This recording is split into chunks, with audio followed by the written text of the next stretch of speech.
Let me share a little bit about our sponsor, okay? Source One Payroll is a premier small business with a passion for providing quality payroll services to other small businesses throughout the Southland. They serve the market they know best, working with companies that have between 1 and 1,000 employees.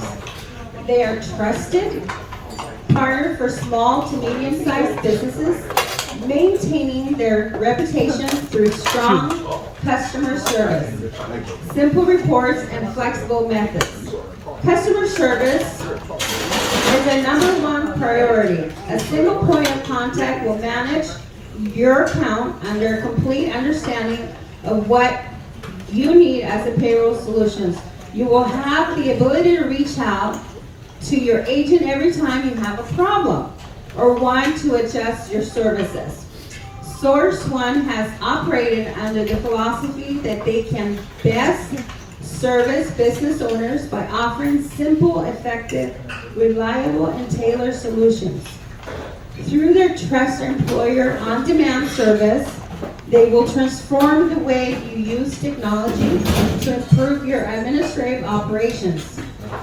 With over 28 years of human capital management and certified and harassment training, help me welcome founder and CEO Robert Chihia. Come on out. You know what? He used their services for the Antelope Valley Chamber of Commerce for quite a few years, and I can tell you, they come through when they say about their customer service. They are amazing. And anytime I have a problem, I just reach out, and my payroll rep always takes care of us. So I highly recommend them. Thank you very much. I'm not new to this game, and I've been around for a while. I know many folks here, Robert Wolf, Don Ryan, some of the good old faces here. So I just wanted to say welcome, good to see you. Pardon me? Who are you calling old? Oh, yeah.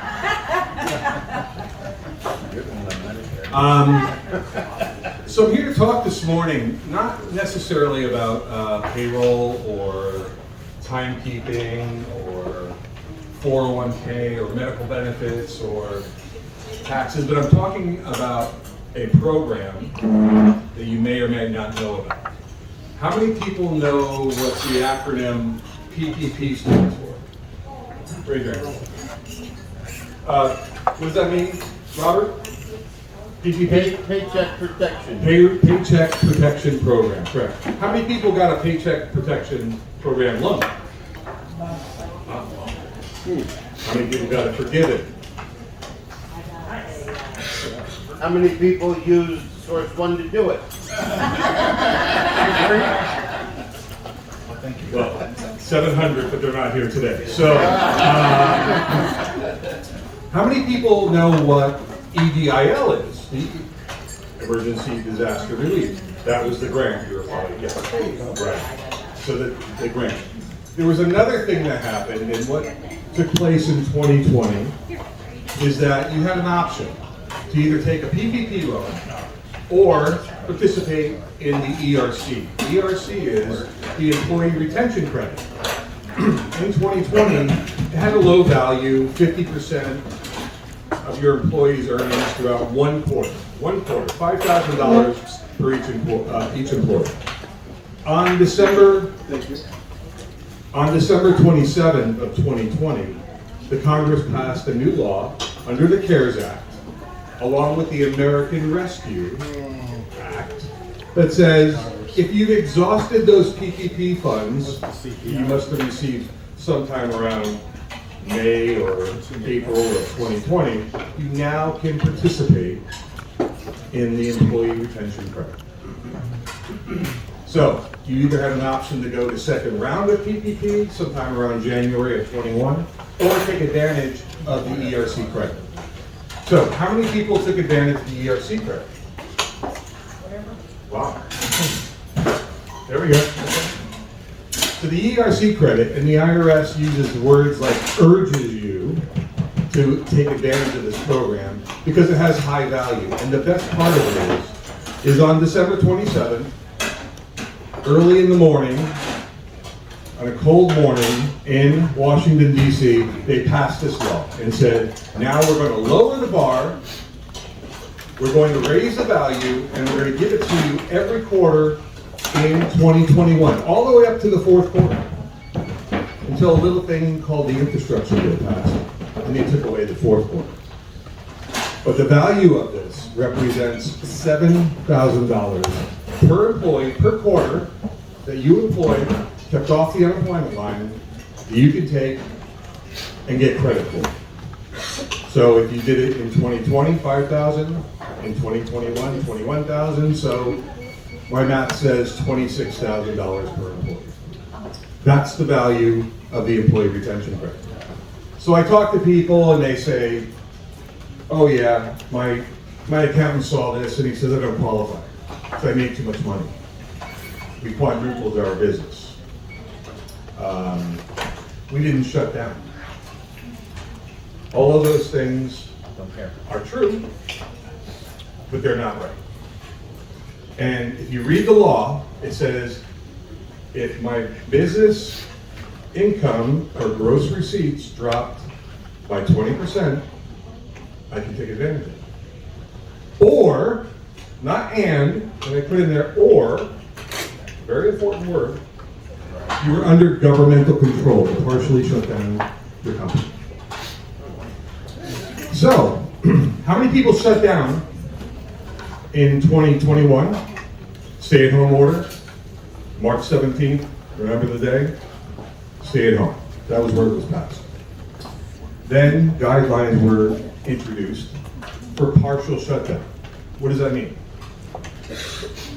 I had a conversation with a surgery center, large surgery center up north. She argued with me. And she argued with me that we didn't shut down. We were considered essential. We did not have to shut down. Well, I said, what kind of surgeries do you do? We do elective surgeries and some emergency surgeries and some. And I said, well, if you read the order, it said essential services under your category are for life-saving only. All elective facelifts, tummy tucks, all that kind of good stuff are off the board. So what is that? Is that a partial shutdown of their operation? Yes, it is. And it's clearly noted. And that's actually an example in my documentation of 8 inches of paper that I have over here that you don't want to read. Yeah. So that is a qualifying factor. That is a governmental control. That is a state. That's something that you had to modify your business prior to the pandemic. You're running your company differently than you did March 15th of 2020, and then March 17th when everything went into motion. I have restaurants, fast food, quadrupled, 4x on revenue, went up crazy. But they couldn't open up their dining room. See this dining room? Could not open it. This is a partial shutdown of their business. Although they pivoted and they were smart and they went to takeout and delivery and paid 40% on Uber Eats and everything else, they couldn't have people sit down and eat. So that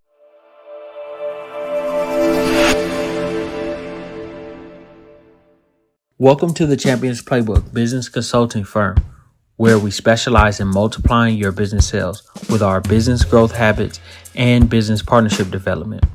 If you are not using business partnerships to grow your business sales, then you are missing out on thousands of dollars every week.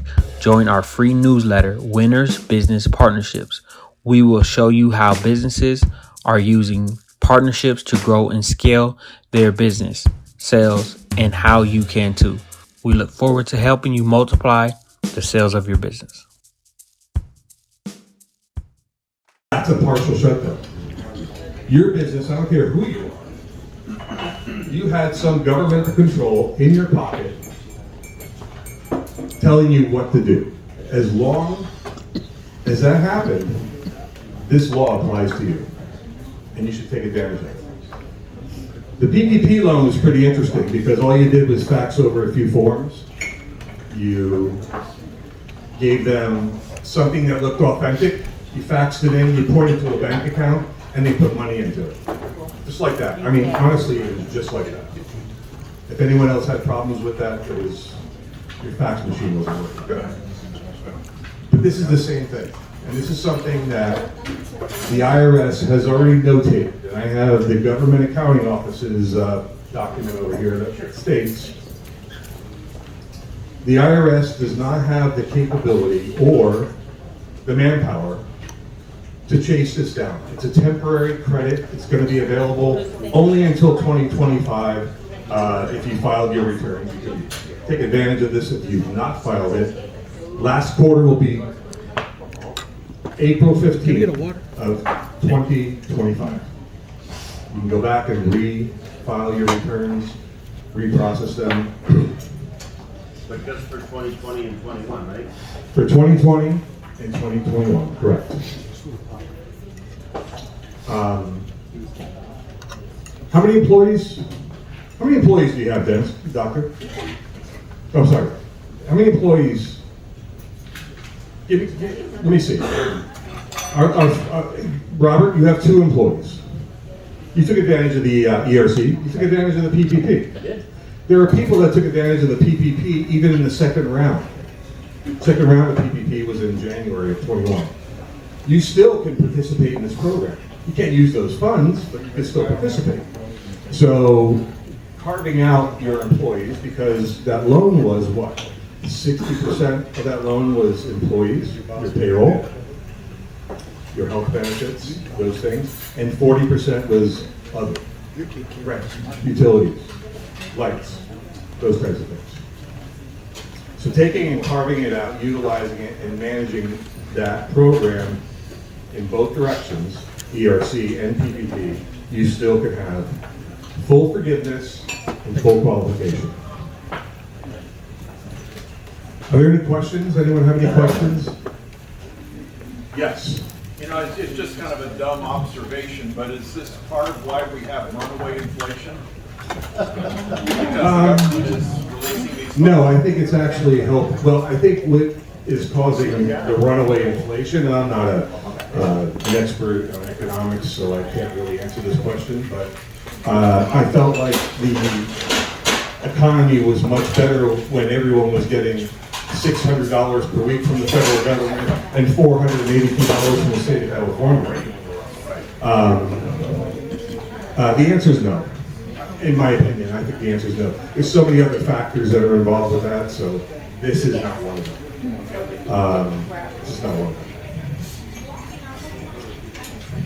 Yes, Vicky.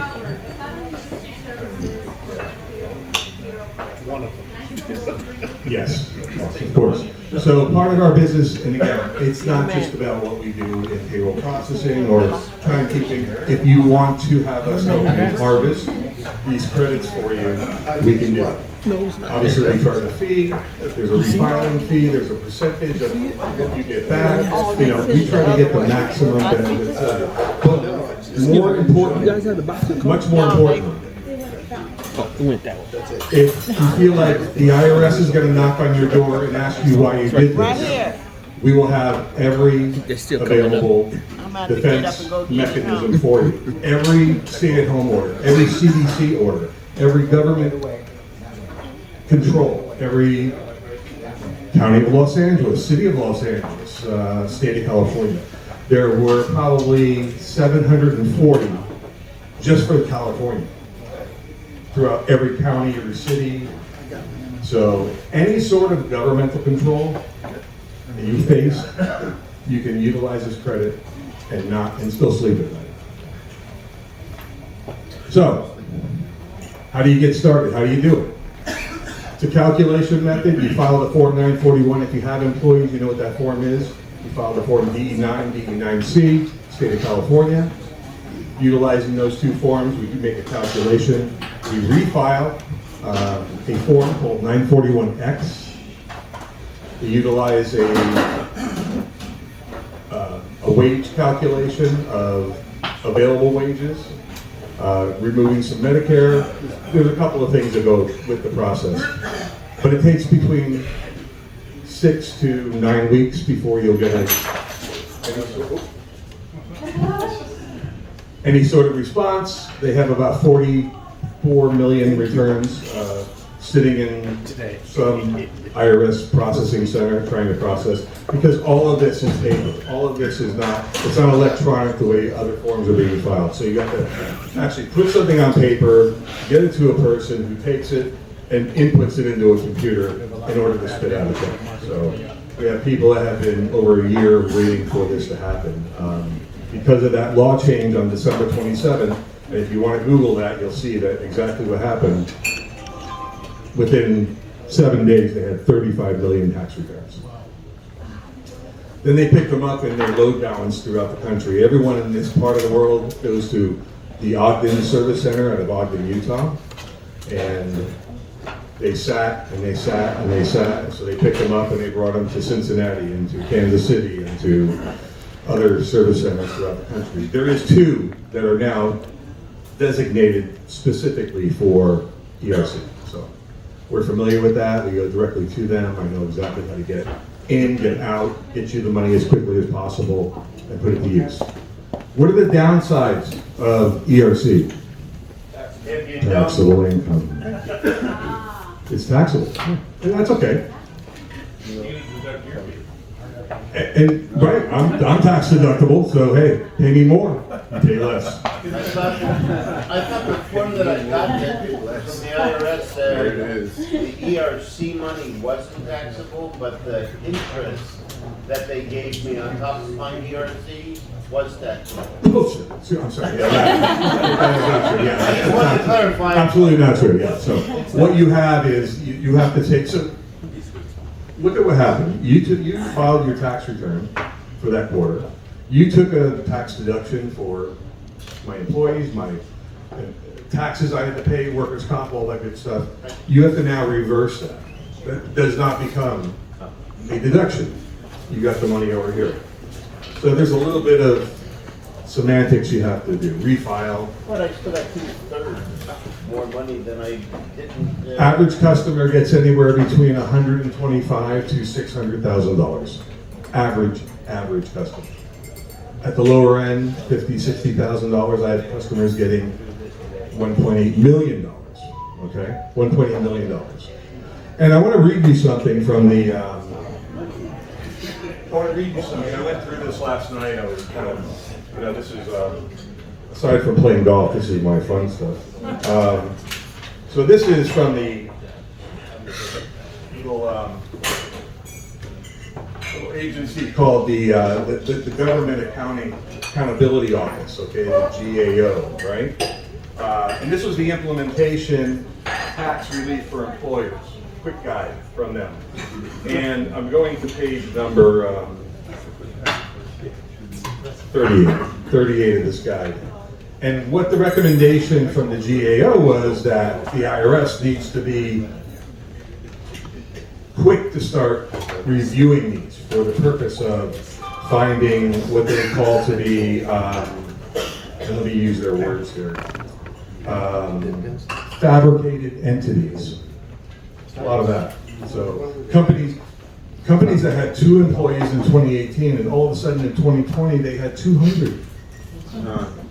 Yeah, there's lots of those. The IRS says that this is a temporary credit. It's a temporary period of time. It's a short window, and they are not going to have the manpower, the bandwidth to look at a person who has been paying their taxes, filing their returns, and go after them and ask them why. The answer is obvious. The IRS wrote this law, the Congress wrote this law in such a gray and vague way that they knew they screwed up. And they say, we screwed up right here. We screwed up. It didn't go through the proper channels. They wanted to publish information as quickly as possible. Get these regulations out. So essentially it is, yeah, it's free money. It's free money. And then people tell me, well, I just saw that the IRS is going to hire 80,000 new agents. Anyone hear that? Yeah. Great. Did they tell you that 78,000 are going to retire right behind them? Did they say that? No, they didn't. 78,000 agents within 12 months will be no longer working. They're losing their biggest and most experienced brain power that they've had because they're at their wits' end. So everyone that's coming into the IRS, and these aren't agents per se, maybe 20% are actual agents, actual practitioners. The balance of those are people that answer the phone, file the files, take care of other administrative duties. That's the majority of the hire. So I read recently, if they get back to audit status of 2010, they'll be happy.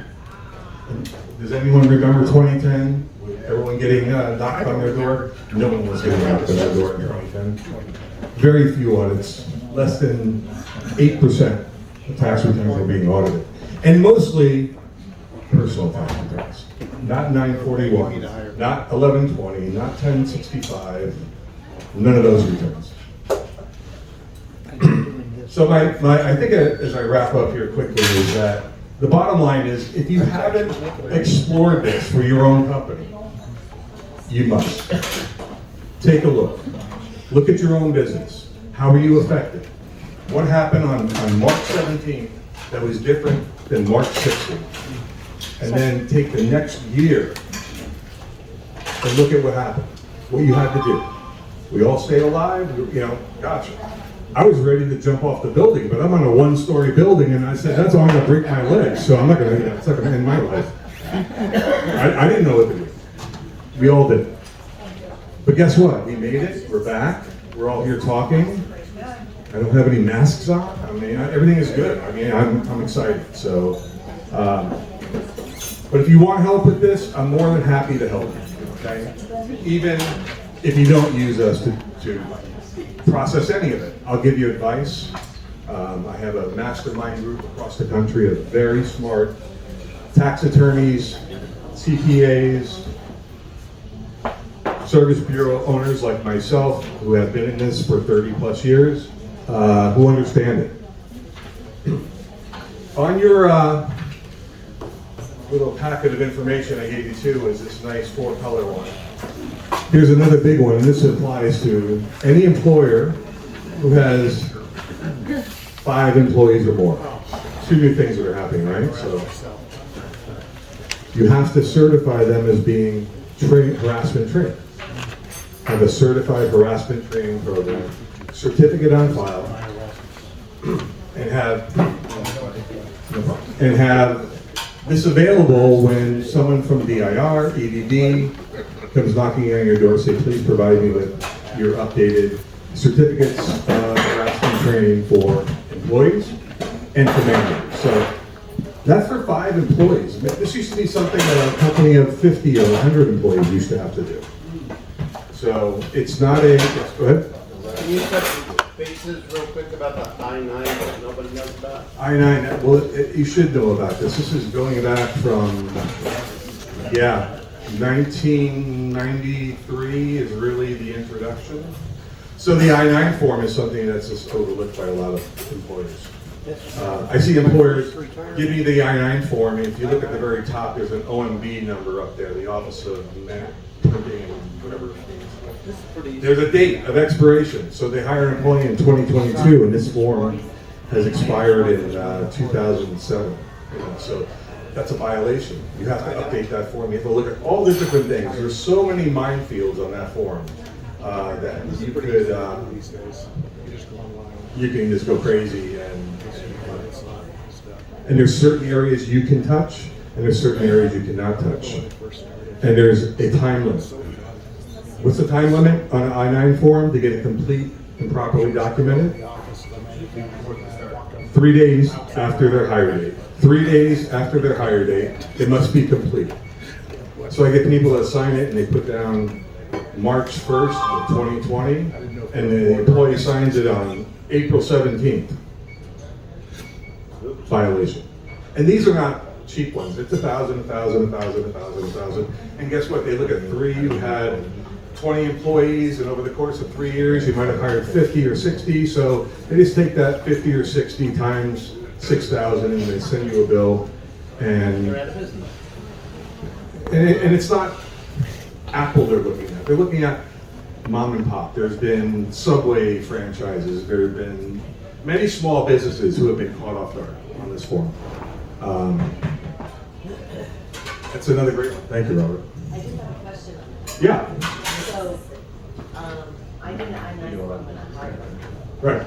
And one of my girls has been with me now for 3 years, another one for 4 years. So do I have to put you on? No. So I'm fine as long as I did it. When they first got hired, you properly documented it. And here's another.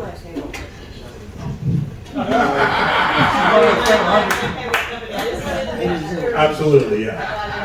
The other thing I see also is that they take photocopies of that social security number and driver's license, and that's like the kiss of death. Okay, do not do that. It says you have to look at that form, that document, if it looks authentic to you. Not that you're an expert.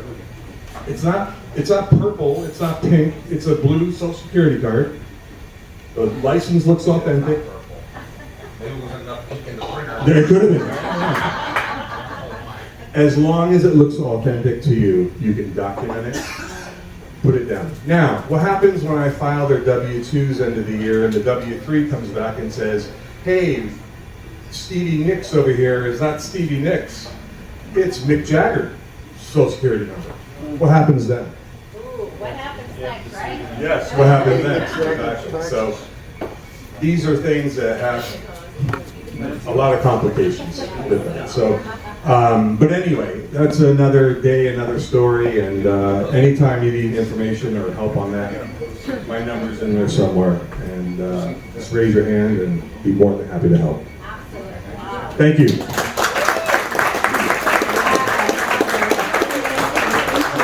And Robert, we have something here for you. We want to present. Robert, where's your credentials for your minister's license? My minister's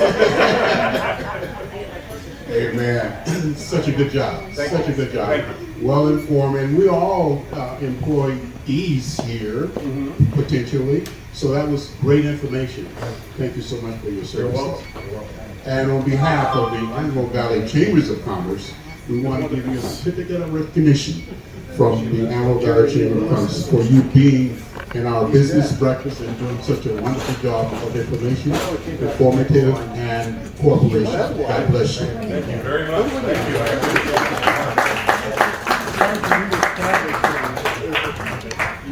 appreciate it. Woo! Wow. Small businesses, go get your money, okay? And you know who to go to, right? Yes.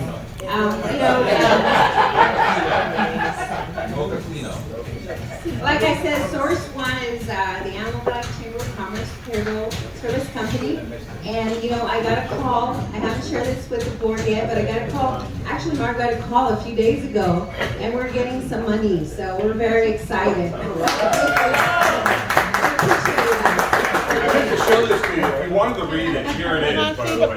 So it's available, the full guide in the law. So just great bathroom reading and